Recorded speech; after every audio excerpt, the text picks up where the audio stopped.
Thank you. Good afternoon and welcome. This is Mike Andrews, Associate General Counsel and Corporate Secretary of the Boston Beer Company. I'm pleased to kick off our 2023 second quarter earnings call. Joining the call from Boston Beer are Jim Koch, Founder and Chairman, Dave Berwick, our CEO, and Matt Murphy, our Chief Accounting Officer and Interim CFO. Before we discuss our business, I'll start with our disclaimer. As we state in our earnings release, some of the information we discuss and that may come up on this call reflects the company's or management's expectations or predictions of the future. Such predictions are forward-looking statements. It's important to note that the company's actual results could differ materially from those projected in these forward-looking statements. Additional information concerning factors that could cause actual results to differ materially from those in the forward-looking statements is contained in the company's most recent 10-Q and 10-K. The company does not undertake to publicly update forward-looking statements, whether as a result of new information, future events, or otherwise. I will now pass it over to Jim for some introductory comments. Thanks, Mike. I'll begin my remarks this afternoon with a few introductory comments and then hand over to Dave, who will provide an overview of our business. Dave will then turn the call over to Matt, who will focus on the financial details of our second quarter results, as well as our outlook for the remainder of 2023. Immediately following Matt's comments, we'll open the line for questions. Our second quarter depletions decrease of 3% on a fiscal calendar basis and 7% on a comparable weeks basis was in line with our expectations. We saw strong performance in our largest brand, Twisted Tea, and we expect its continued success to have an even larger impact on our overall growth rates in the second half. In measured off-premise channels, Twisted Tea continued its strong dollar growth, up 38%, which was offset primarily by continued declines in Truly Hard Seltzer. We are making progress on operational plans to enhance our margins and began to see some benefits this quarter. Our multi-year initiatives to simplify our operations by mastering the complexity of our business and to align our cost structure more closely to volume expectations are progressing well. We are focused on keeping the strong momentum behind Twisted Tea and improving our Truly trends while continuing to invest broadly across our entire portfolio and in new innovation, with the goal of returning our company to long-term sustainable growth. Based on our second quarter financial results, we've established plans to invest incrementally in media behind our Twisted Tea and Truly brands, starting immediately. We are thankful to our outstanding coworkers, distributors, and retailers who continue to support our business. We are proud to have just been named the #1 beer industry supplier in the Tamarron survey, the annual poll of beer distributors conducted by Tamarron Consulting, a consulting firm specializing in the alcoholic beverage distribution industry. It is our 6th #1 ranking in a row and 13th in the last 15 years. This is a result of the efforts of all Boston Beer coworkers to service and support our distributors' businesses and to the strong relationships we've built with them over many years. We continue to believe that we have the best group of distributors in the beer business. We believe that the Beyond Beer category, where we have an advantaged portfolio, will grow faster than the traditional beer market over the next several years. We expect the operational changes we are making this year, combined with our history of innovation, strong brands, and our top-ranked sales force, will help lead us to long-term success. Our strong balance sheet enables us to continue to invest in our brands and has allowed us to repurchase over $50 million in stock thus far in 2023. I will now pass it over to Dave for a more detailed overview of our business. Thanks, Jim, and good afternoon, everybody. As Jim mentioned, our second quarter volumes were in line with our expectations. Our fiscal calendar quarter depletions decreased 3%, while our comparable weeks depletions decreased 7%. This is due to the timing of the July 4th holiday relative to our 2023 and 2022 fiscal calendars. We improved our overall financial performance during the quarter and achieved gross margins of over 45% while generating approximately $120 million in operating cash flow. Matt will discuss the financial results in his remarks, while I'll focus my commentary on our operating performance. Our strategic priorities remain unchanged. We're focusing our resources on sustaining Twisted Tea's industry-leading growth and turning Truly's volume trends while improving our supply chain performance to enhance our gross margin and provide more funds to invest in our brands and our top-ranked industry sales force. As Jim also mentioned, we're encouraged by our second quarter financial performance, and we're investing in incremental media to further fuel Twisted Tea's growth and moderate Truly's declines. We're doing so immediately to create an impact over the next several months. I'll now provide some color on our brands. Twisted Tea accelerated its growth trajectory in the second quarter with 38% dollar sales growth while adding 3.3 dollar share points and expanding its overall share leadership to 27% of total F&B dollar sales in measured off-premise channels. Robust demand is a result of balanced efforts at growing both physical availability via improved geographic, channel, and package distribution, and mental availability via a highly effective brand building campaign, increased media investment, and optimized packaging design that highlights the brand's distinctive assets. While we've struggled to keep up with demand for the Twisted Tea Party Pack, that is now the second largest and the fastest growing SKU among all FMBs, we've improved our overall service levels versus the first half of last year and can support further growth acceleration. We remain confident that Twisted Tea will sustain its strong double-digit growth for the remainder of 2023 for many reasons. First, there's upside in growing brand awareness and household penetration, and we know our ad campaign's working. Second, the brand is underdeveloped with Black and Hispanic and Latino consumers, but we're now seeing large household penetration increases as a result of our marketing efforts.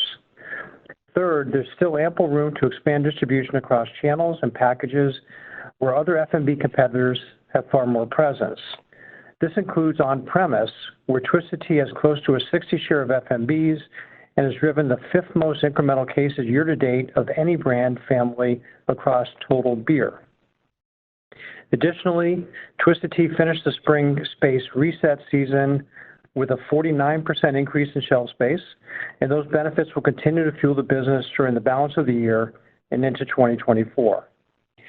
Fourth, there's opportunity to widen the brand's presence in underdeveloped markets from Florida to Texas to California. Fifth, we're still in the early stages of Twisted Tea Light's national launch, and the sales per point's accelerating and exceeding our expectations, and it's proven to be about 85% incremental to the Twisted Tea portfolio.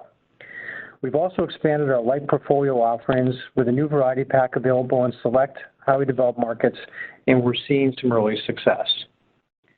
Lastly, we recently announced we're testing a higher ABV version of Twisted Tea in select markets this summer. Called Twisted Tea Extreme, it has 8% ABV as part of our efforts to find future pathways to growth for all our brands by increasing occasions and adding new drinkers. Now on to Truly. We launched a major Truly refresh late in the second quarter, including brighter, easy-to-shop packaging that calls out our product improvement with real fruit juice, a new, more emotive and high-scoring ad campaign called Lightly Fantastic, increased media spend with a focus on digital and social, and new wholesaler execution priorities that focus on our lightly flavored lineup. We now have full distribution of the new Truly Hard Seltzer packaging, and our ad campaign has been running for 6 weeks. Our 2 new Truly Vodka Soda SKUs and package design hit the market starting in late June and will continue its rollout into early August. Additionally, during the second quarter, we launched the Red, White, and True lightly flavored variety pack limited time offering in support of our partnership as the first ever official hard seltzer of U.S. Soccer and have received strong in-store wholesaler and retailer support. While the brand remains down about 3.3 volume share points year to date, we're seeing green shoots that we expect will have an accumulated impact in the balance of summer and into the fourth quarter. For example, our lightly flavored lineup of variety packs has gained both volume and dollar share of hard seltzer in the past 4 and 13-week time frames, while 24-ounce single-serve gained 0.6 share points in the second quarter, driven by our lead style, Wild Berry, which grew 16% in the last 4 weeks. Lemonade and fruit punch share losses stabilized during the second quarter, while the margarita overlap and the iced tea discontinuation from 2022 are still weighing on total brand share and have accounted for about 75% of the brand share losses year to date. These overlaps will continue to moderate through the summer and drop off in the fourth quarter. While we're disappointed that we've not yet stemmed Truly's share losses, we believe we made the necessary changes to set the brand up for success and now need to keep our focus on the execution we know our wholesalers are capable of achieving. As evidence of our confidence in our direction, we're increasing our media spend for the balance of the year and will ensure that Truly is on air every single week. We're only 8 weeks into the refresh, so we need to keep pushing hard with the initiatives we put in place. We're encouraged that Truly maintains the second highest sales per point in hard seltzer, 52% more productive than the number 3 brand, and the third highest sales per point in all of Beyond Beer. So there remains a strong consumer base to build upon. Of note, Truly's share position has improved by 1 point from March to June, so we're trending in the right direction. We recently announced we're testing a new Truly tequila product in several markets this summer as part of our efforts to grow the brand in all the occasions where refreshment, sessionability, and variety intersect. While maintaining Twisted Tea's double-digit growth and improving Truly's trajectory are our top priorities for the year, we have a broad portfolio and will continue to support and build out our smaller brands. Sam Adams is holding its own in a difficult craft beer category and will continue to invest behind our new remastered Boston Lager campaign and our seasonals, in addition to our non-alc portfolio, including Just the Haze and the newly released Gold Rush Pilsner, which grew 94% in dollars in the second quarter in measured off-premise channels. Our Sam Adams Boston Lager Remastered program has improved Boston Lager volume trends by 6 points, and the total brand gained 0.3 share points of craft in the second quarter based on Beer Institute numbers. While Truly makes a play in vodka and tequila-based seltzers, Dogfish Head is gaining a foothold in the traditional canned cocktail segment and grew volume approximately 81% in the second quarter across all channels. Turning to our supply chain. We continue to modernize our supply chain through investments in equipment, capacity, and improved systems and processes. I'd like to broadly discuss the status of the 3 categories we've focused on to drive improved margins. The first category is procurement savings. We've targeted savings initiatives across multiple areas, including raw materials and packaging, and achieved some benefit during the second quarter. We continue to review our contracts with our raw pack suppliers with the aim of adjusting these to be more reactive to changing demand. The next category is brewery performance.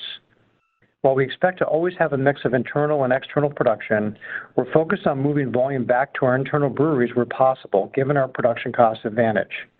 We're evaluating our mix in a disciplined manner and focusing on improving our internal line stability and efficiencies, as well as adjusting contracts with our co-manufacturers as we adapt to changes in our volumes and product mix.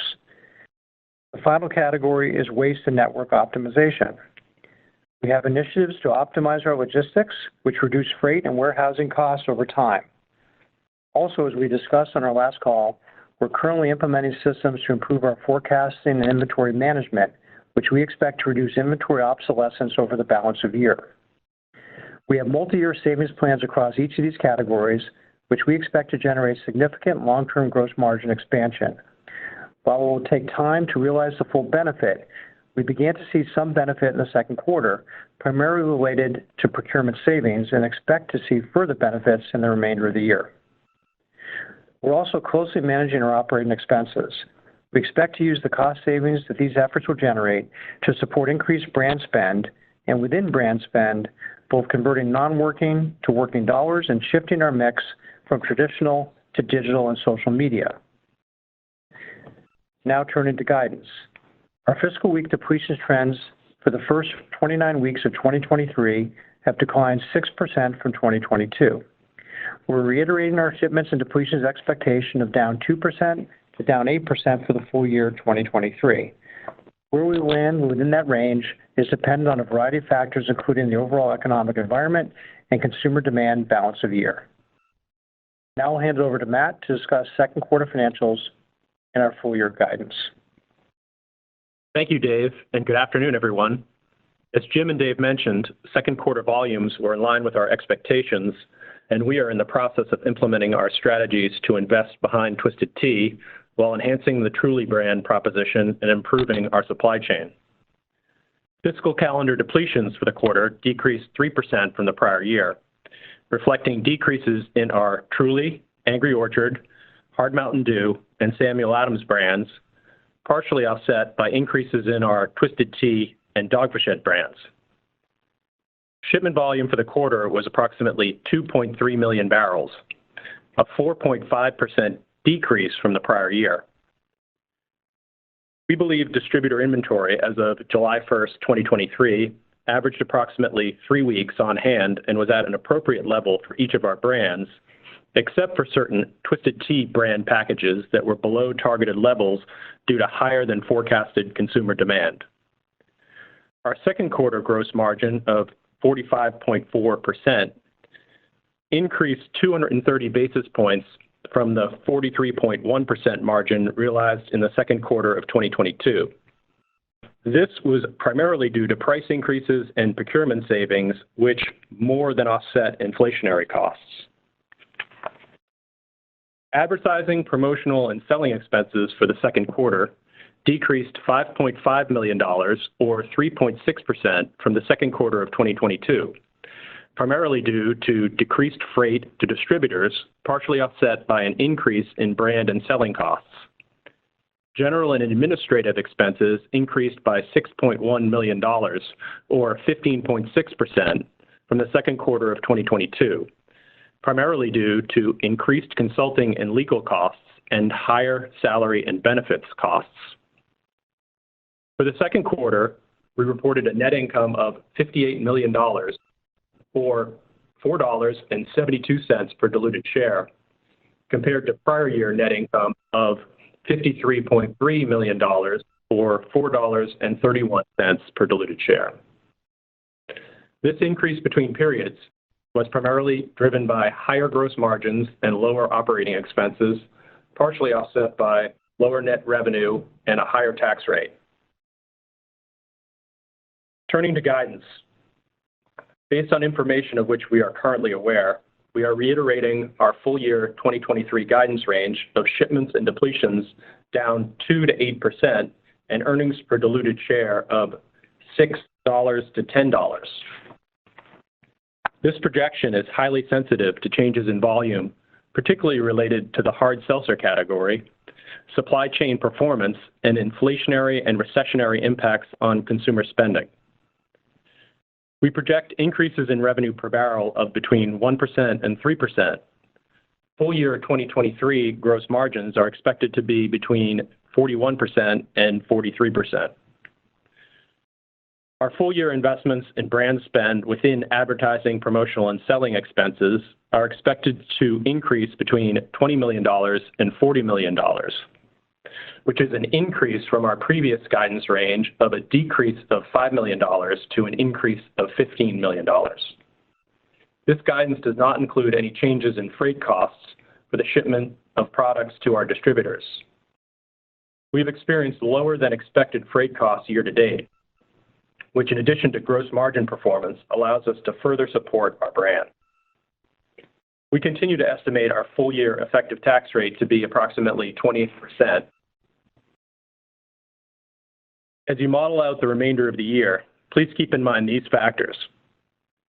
First, our guidance on depletions and shipments includes the estimated negative impact of approximately 1 percentage point due to the fact that fiscal 2022 had 53 weeks and fiscal 2023 will have 52 weeks. On a 52-week comparable basis, we expect depletions and shipments to decrease between 1% and 7%. Second, the 53rd week overlap is expected to negatively impact fourth quarter volume trends by approximately 6 percentage points. Also, as we had anticipated, We finished the first half at the lower end of our shipment guidance range on a comparable weeks basis. We estimate that second half shipments will benefit from the expected continued growth of Twisted Tea, which is our largest brand, the lapping of last year's Truly Margarita launch, and additional investments in advertising spend in the second half of the year. And finally, our guidance incorporates an expectation of shortfall fees, which primarily impact the fourth quarter. Therefore, we expect year-over-year gross margin improvement to be lower in the fourth quarter relative to earlier quarters. Turning to capital allocation. We ended the quarter with a cash balance of $208 million and an unused credit line of $150 million, which allows us to invest in our base business, fund future growth initiatives, and return cash to shareholders through our share buyback. For the full year, we expect capital expenditures of between $100 million and $140 million. These investments will be primarily related to our own breweries to build capabilities and improve efficiencies.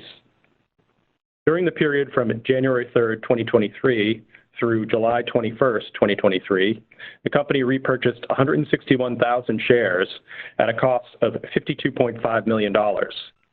As of July 21st, 2023, we had approximately $307 million remaining on the $1.2 billion share repurchase authorization. I will now pass the call back to Dave for some closing remarks. Thanks, Matt. As you may have seen from our announcement a few days ago, we're very excited that Diego Reynoso will be joining us as our new Chief Financial Officer effective September 5th. Diego has significant financial and operational experience in the consumer industry, particularly the alcoholic beverage category. I'm confident he'll bring valuable perspective to Boston Beer, and I look forward to introducing him to you on our third quarter call. I'd like to take this opportunity to thank Matt for his leadership of the finance team and his strong partnership with me during the transition period. We're very fortunate to have Matt as a senior finance leader, and we look forward to him playing a significant role in our future success. And now we'll open the line up for questions. Thank you. We'll now be conducting a question and answer session. If you would like to ask a question, please press star one on your telephone keypad. A confirmation tone will indicate your line is in the question queue. You may press star two if you'd like to remove your question from the queue. For participants using speaker equipment, it may be necessary to pick up your handset before pressing the star key. One moment, please, while we poll for questions.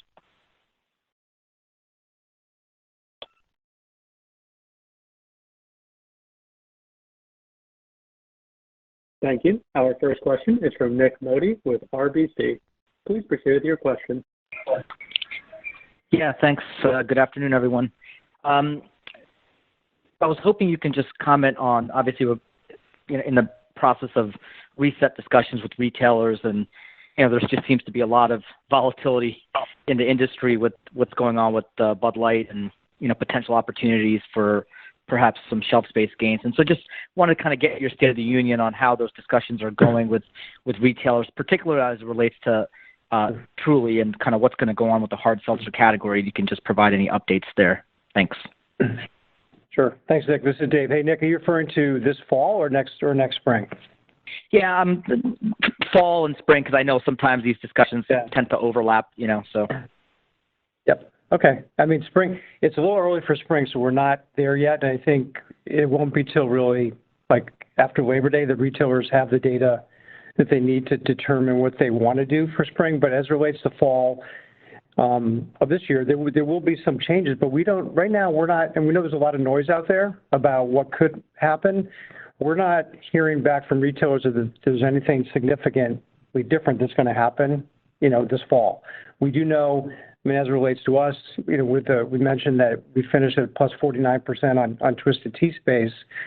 That will benefit us as the year goes on, and that we have to enforce that and make sure we get compliance and make that work. And we don't necessarily see anything changing really with Truly or hard seltzer in the fall, based on our conversations we've had with retailers up to this point. Great. And then just as it relates to the consumer and seltzer, obviously, it tends to be higher priced relative to beer. Some of the work we've done would suggest there was some shifting of consumption especially with older consumers out of seltzer and into beer. I'm just, promotions seem to be ramping, at least from what I'm hearing in the industry. Just wanted to get your State of the Union on kind of how you think about the promotional environment right now. Yeah, if you look at the Circana data, you don't see a lot of promotional activity built in. There is a digital coupon and other things going on to create value that's out there, but I wouldn't say it's extraordinarily different than what it's been in prior years. I think you're right, Nick. I think when you look at the pricing on hard seltzer, the gap to imports and to premium beer, light beer, has increased pretty continually over the last 2 or 3 years, and the gap actually on the other end to RTD cocktails has actually shrunk. So it is in a sort of a place where you probably don't want to see it to go much higher, but in terms of like mass promotional stuff happening, we don't see it. Occasionally things will happen in certain markets, but it's fairly limited to this point. Great, thanks. I'll pass it on. Thank you. Our next question is from Vivian Azer with TD Cowen. Please proceed with your question. Hi, good evening. Thank you for the question. So I'm just trying to reconcile the unchanged guidance on the top and bottom line relative to the $20 million in incremental A&P at the midpoint of the range. So recognizing the top line was expected to improve in 2023, and that was always part of the plan. I'm interested to better understand your confidence in holding the EPS range, given that, if my simple math is correct, $20 million in incremental A&P just at the midpoint is $1.50 headwind to EPS, and certainly, it would be more than that if you took the extremes of old and new guidance. So any incremental color there would be helpful. Thank you. Sure. Hi, Vivian. It's Matt. We feel good about our overall guidance.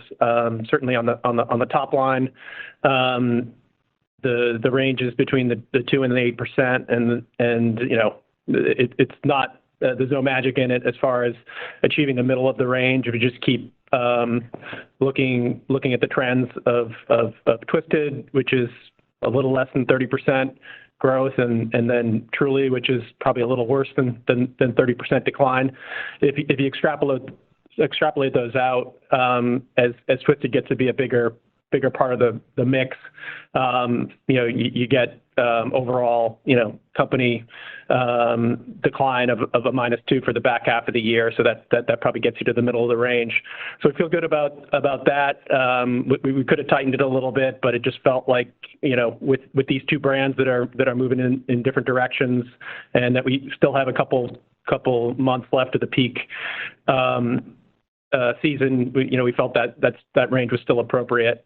As it relates to margins, we were at the 42, a little better than 42 for the first half of the year. So we're seeing the same type of achievement during the second half, and then on the operating expenses, just the real important item is we're seeing a lot of freight savings. So to keep it real simple, the freight savings that we're seeing both in the first half of the year, which we realized, which is off the prior year about $28 million. We're looking at that along with other operating expenses for the second half of the year, and we're investing that in the brand. So that's the reason when we give you guidance on AP&S, we exclude the freight component. So I think the freight component will get you to reconcile that difference. Does that help? That helps a lot. Thank you very much for that clarification. And just quickly, as a follow-up, Dave, as you enumerated the key 3 strategic priorities in terms of driving medium to long-term gross margin improvement, have any of those come in quicker than expected? Thanks. I'm sorry, which part? I'm not sure I caught that question. Which priorities are you referring to? Oh, sorry. Yeah. So you've laid out kind of 3 key initiatives to drive gross margin improvement over the medium to long term, and I'm just wondering whether any of those are hitting a little bit sooner than expected relative to initial guidance. Sure, Vivian. I'll take it. And It's Matt again. The three key items, the procurement savings, the brewery performance, the waste and network optimization, we talked about those as sort of equal opportunities that get us from, around, low 40s to upper 40s over the next 3 to 5 years. We've seen some benefit in procurement savings. You can see from the Q2 results that we were realizing some of that benefit, and that as we sort of signaled, that was going to be our first area where we thought we'd see it hit. And then brewery performance is, we're stabilized, and we're not having the same one-off items that we've had in the prior quarters that have kept the margin in the high 30s, and achieving the 45 just gives us a sense that things are more stable. So good progress on the procurement savings, and both brewery performance and waste and network optimization are a little longer term, but we're happy to see that they're not negatively impacting the margins at this point. Absolutely, that's really helpful. Thank you. Thank you. Our next question is from Rob Ottenstein with Evercore. Please proceed with your question. Great. Thank you very much, and congratulations to you and your team on another great result in the Tamarron survey. So first, just kind of looking at the hard seltzer category as a whole, are you surprised that the category hasn't seemed to benefit at all from the Bud Light controversy? So that would be question number two. And question number one, long day. And question number two is on the second half margins, if you excluded the shortfall fees, would they be, how would they compare to first half margins? Thank you. Thanks.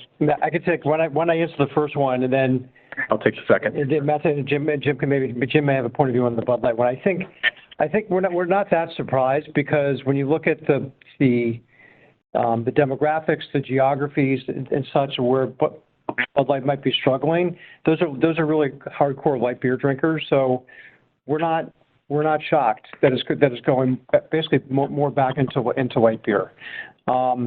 There's another factor at play on the whole hard seltzer piece as well, which is obviously RTDs.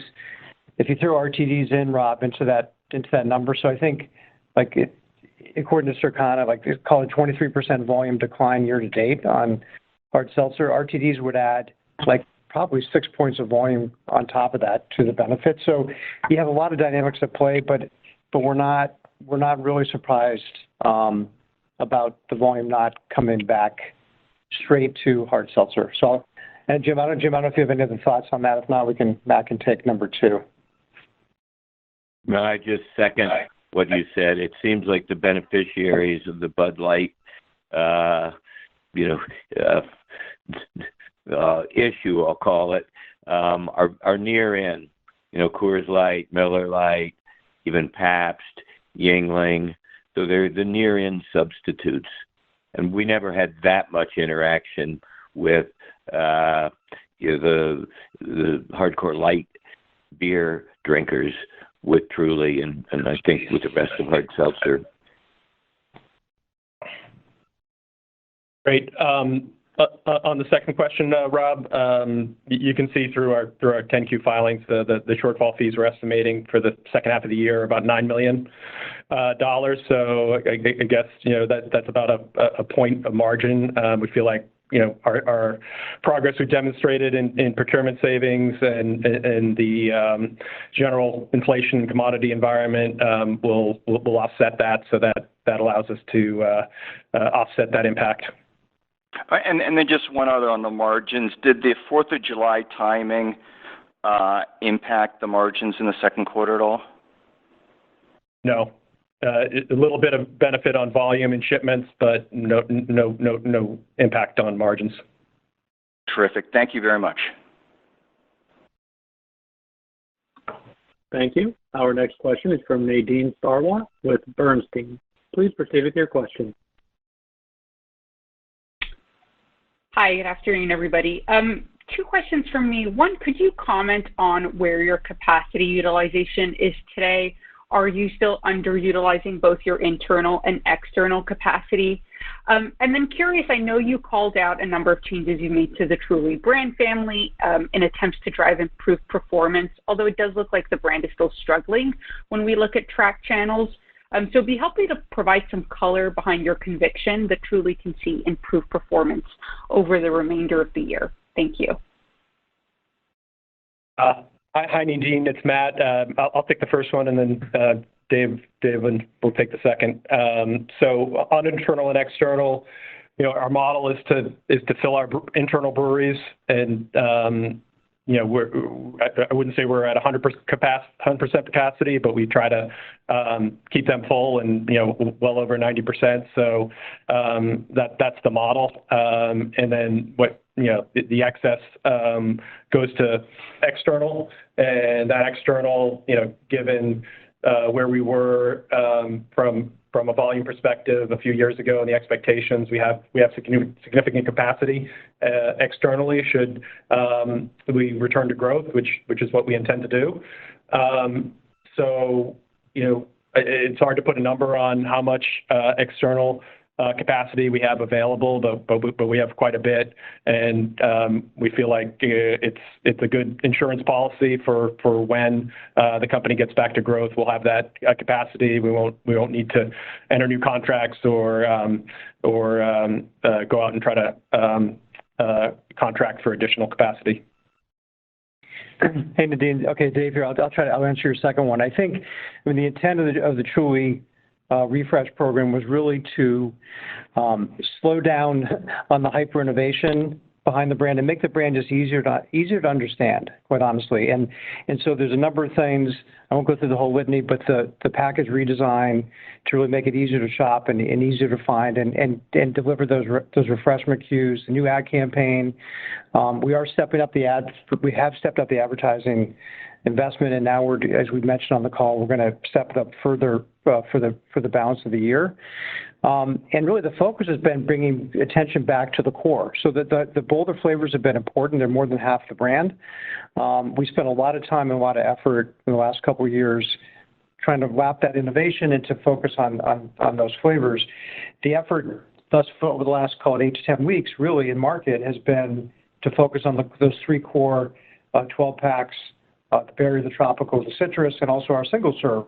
And if you look at the results, I mean, you don't in a declining category like this, with a lot of change to be done, it doesn't happen overnight. So, but what we do like is when we look at where we've been over the last 8 weeks or so, and I guess I'll try not to repeat what I said in the script, but those core 12 packs are actually growing share. For the last 4 weeks, the last 13 weeks, they're growing share, which is important.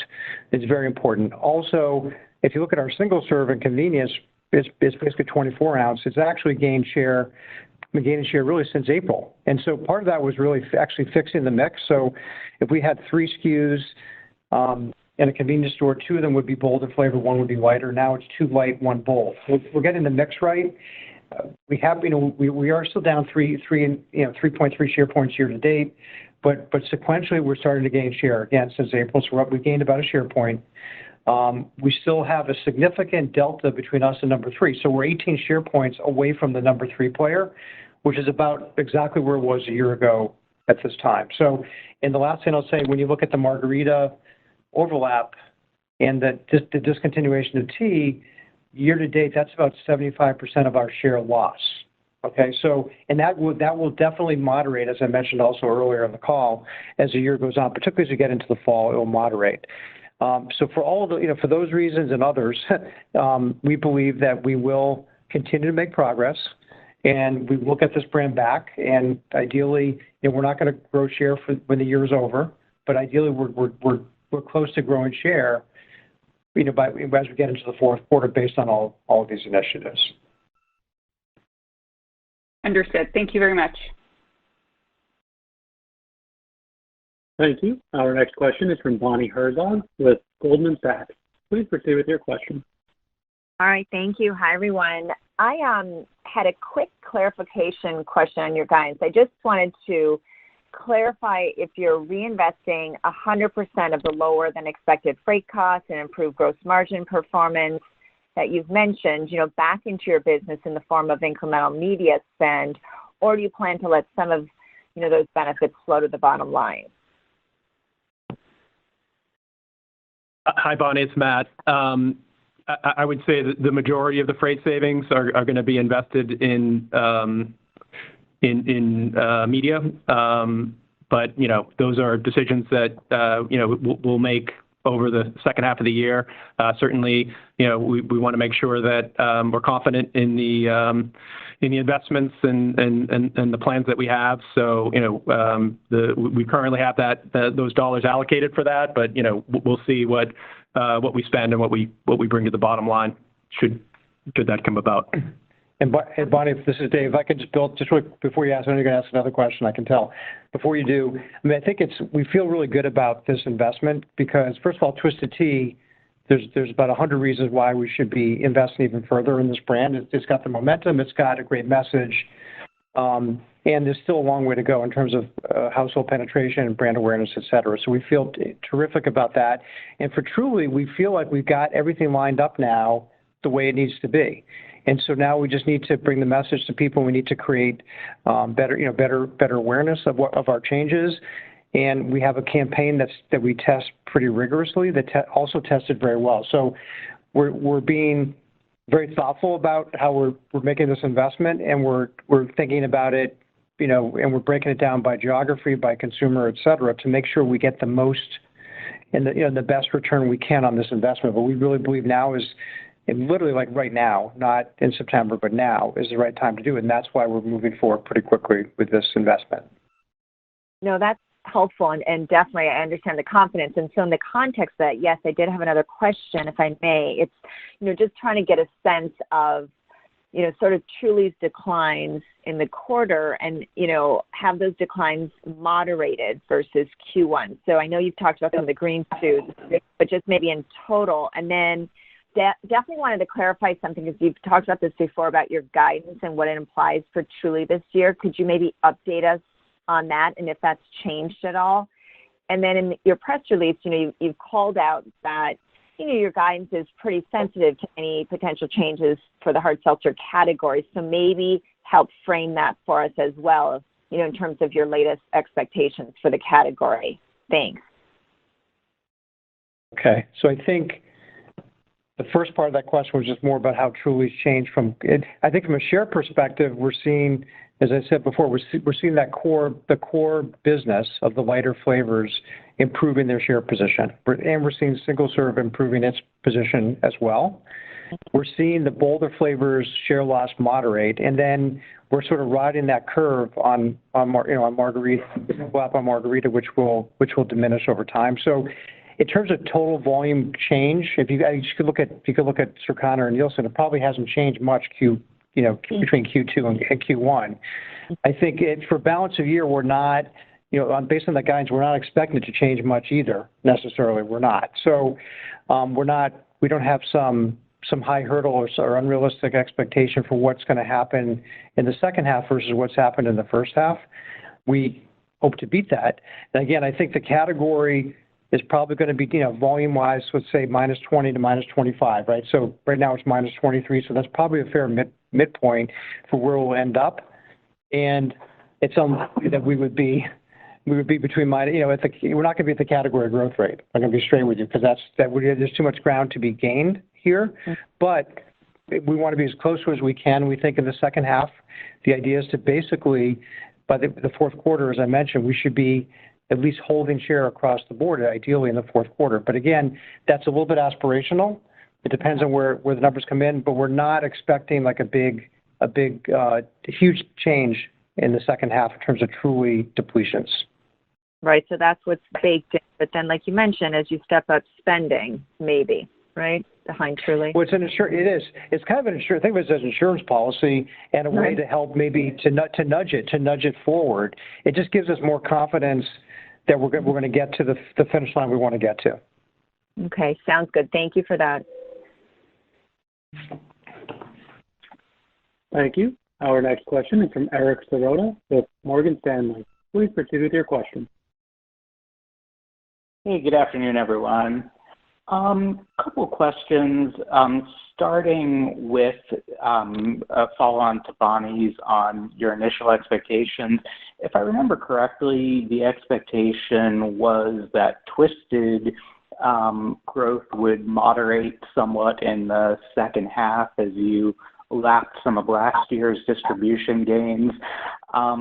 Given the robust growth that you've had so far year to date and the additional media, how have your second half plans for Twisted changed? Are you still looking for a material slowdown there, or do you think it could maintain this kind of momentum into the second half? Okay, Eric, for the first half of the year, I would say that Twisted Tea's exceeded our expectations of growth. So we don't foresee we're not planning that it's going to sustain the same growth rate balance a year. We don't see a material slowdown. Depends how you define material. We don't see it as material, but we do see a bit of a slowdown. If you look at last year, the fourth quarter last year, the brand decelerated. So, it's not like we have a big overlap. We have a reasonable overlap to hit, but we're just going to keep doing what we're doing, and we'll see where it ends up. But we're not going to be surprised if it slows down a little bit because you can't sustain. It's unlikely to sustain this 30% growth rate on a larger and larger base like this. Does that make sense? Yeah, that's helpful. And then want to come back to the gross margin question. Your first half was a little over 42. Your guidance for the full year is 41 to 43, which is a pretty large range considering the year is half done and you're above or slightly above the midpoint for the first half. So I guess maybe can you talk about areas where you have visibility and where you maybe don't as it pertains to the short-term margin picture?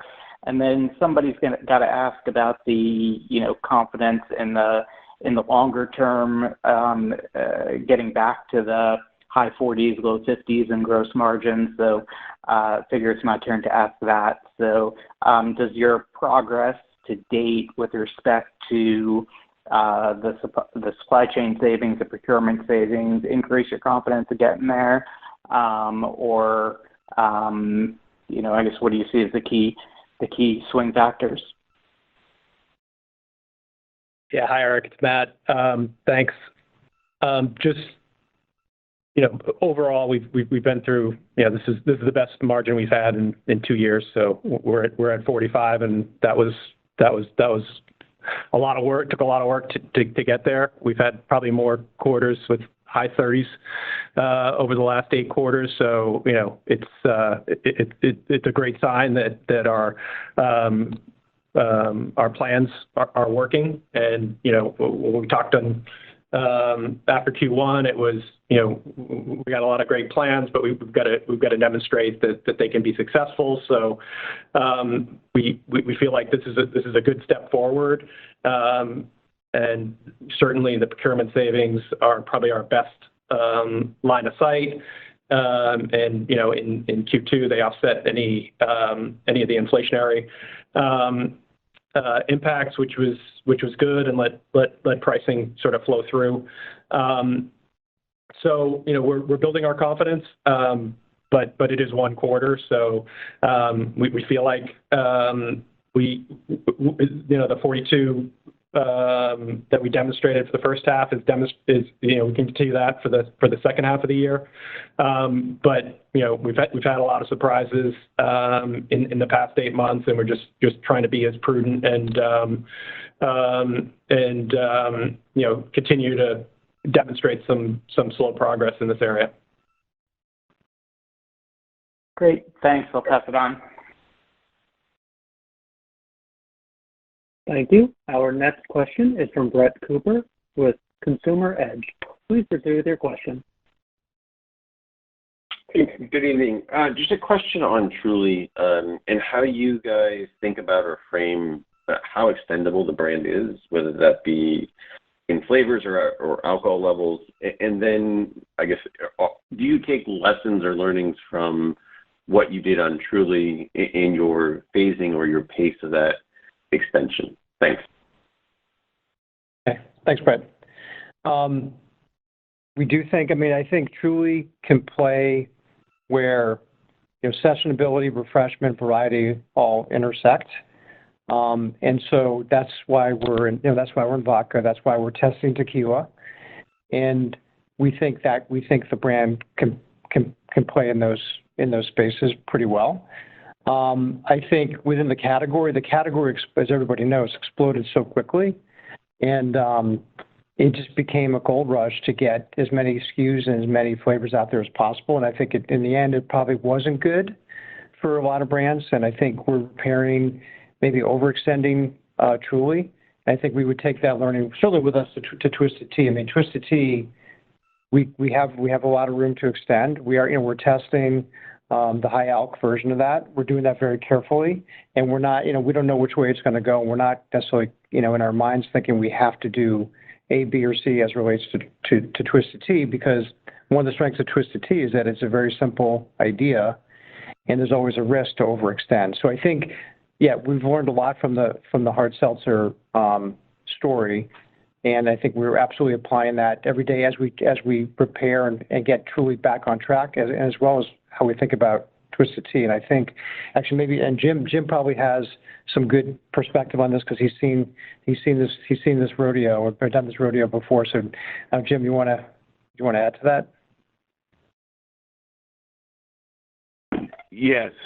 One of the unique features of Hard Seltzer that we've never seen before, and it's fairly rare even in consumer products, is the core SKUs were all variety packs. That's quite unusual, especially in beer.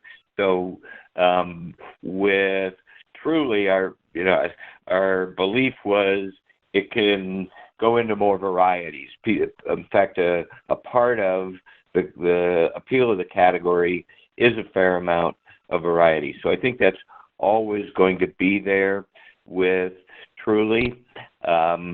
It's not exploding anymore, so we don't feel like we need to bring out a new flavor or two every year, but we do think that the seasonal variety packs will probably be a permanent part of the brand.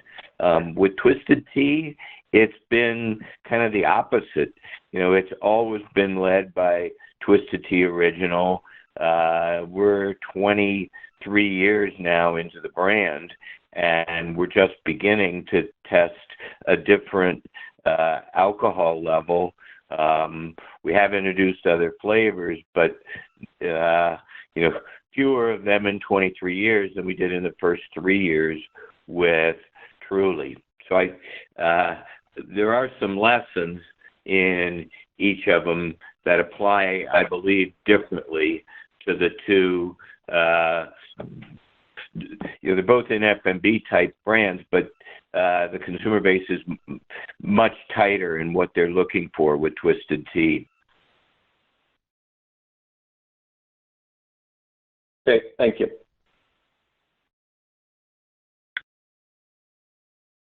Thank you. Our next question is from Peter Grom with UBS. Please proceed with your question. Hey guys, this is Brian Adams on for Pete. Thanks for taking a question. So first, apologies if I missed this in your response to Vivian or one of the other responses for that matter, but are you able to give us a rough, numeric sense of how much of a benefit you saw in 2Q margin from those procurement savings? Just trying to think about how we should think about those savings in the downhill and looking further out. Yeah, hi Brian, it's Matt. You probably haven't had a chance to look at the Q, but I think we call it out as about an $8 million benefit in the first half of the year. So that's what we've seen, and it offset, as we've said, our inflationary impacts. So that's the details. Okay. Awesome. And then one more, just longer term, thinking about that march back to 50% gross margin. Obviously, looking at just the complexion of the business the buckets in terms of the size of Truly versus the size of Twisted Tea have changed pretty meaningfully here over the last couple of years. So it's a bit of a Boston Beer 101 question, but is there a demonstrably different gross margin you see in those products, or are they pretty comparable? Thanks. Yeah, thanks. It's they have different factors. For Truly, there's more variety packs. For Twisted Tea, there's more 24-ounce. So generally, they're the same. Some of it just depends on the mix between the various different packages. But we operate our business with all our products generally in the same margin zone. So I would just think of them as having similar margins. Awesome. Thanks, guys. As a reminder, if you'd like to ask a question, please press star 1 on your telephone keypad. A confirmation tone will indicate your line is in the question queue. Our next question is from Filippo Falorni with Citi. Please proceed with your question. Hey, good afternoon, guys. Question on Twisted Tea. Clearly this year you made significant gains from a distribution standpoint. As you think about the fall shelf space resets, what kind of visibility you have that you can get further shelf space next year, particularly as competition heats up in the hard tea category with new entrants and new launches that have been announced? And so as I mentioned, we're picking up a lot this year. I think even with that 49% increase, our space to sales is still underrepresented. So we still arguably could advocate for more. So and I think I don't think we compete more than just the other tea brands. It's really within FMB land. So we'll see if we continue on the same pace of growth, we have a good story to take to our retailers next year to get more. Got it. Okay, thank you. And then on kind of the extension of Truly, can you talk about how Truly Vodka Soda, how the launch has gone relative to your initial expectations, and maybe give us some more color on the tequila experimentation with Truly, when expected to launch, and your initial expectation for that as well. Was the first question about the I'm sorry, was it about the margin? Was that the question? No. No, sorry. I was asking about Truly Vodka Soda, the performance relative to your expectations, and then a little bit more color on the tequila. Yeah, I think if you look at the vodka, it's sitting about a 3 share of vodka-based spirits. The number 4 brand. It's a different channel. It's independents, it's liquor stores. It's really a new frontier for us, and I think we're making progress, but we haven't knocked it out of the park yet. But we are getting a great response to the new products, the 2 new variety packs we put in the marketplace just recently. So we feel great about the product. We feel great about the rebrand, and now it's just the hard work of driving distribution. But so far we're getting good response from consumers. But it's not going to be an overnight thing. It's going to take a while to get there. But we're committed to it because the reality is it sources from traditional hard seltzer occasions, and we need to be in there. The tequila test just started maybe a few weeks ago in a handful of markets. If you're in Rhode Island or Delaware or Minnesota or LA or San Diego, you can find it. And again, it's just this belief that this brand, and I think Brett was asking the question before, this brand can play in certain spaces where it's about refreshment and sessionability and variety. And we love the product. We absolutely love this product, and we've learned a lot in the last couple of years. One of which is not to launch too many things too quickly, and also to do maybe test a little bit more to get something to its optimum state before we go national. And that's what we're doing right now. So we'll see how it goes, and depend on the results in these lead markets, we'll determine what we do with it next year. So. We're hopeful, and again, the whole spirits piece is a different play for us. We're committed to it, and we have Dogfish Head out there doing quite well, and it's like a street fight, is what it is. But we're prepared. I don't know, Jim, I don't know if you have any other thoughts about this space. No, it's obviously a crowded and confused space with a lot going on.